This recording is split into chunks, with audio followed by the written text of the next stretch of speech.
নমস্কার, আমি সুস্মিতা। আজ এসেছি নতুন একটি ভিডিও নিয়ে। আরে যাচ্ছেন কোথায়? দেখে যান আমি কোথায়।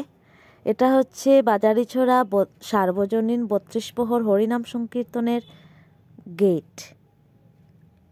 দেখছেন তো কি সুন্দর। আরও আছে, দেখবেন, দাঁড়ান একটু ধৈর্য ধরুন, দেখতে থাকুন কি সুন্দর লাইটিং হচ্ছে। আরে আরে চলুন, এই যে গেট। এখন আমরা এদিক দিয়ে যাব, চলুন আমার সাথে।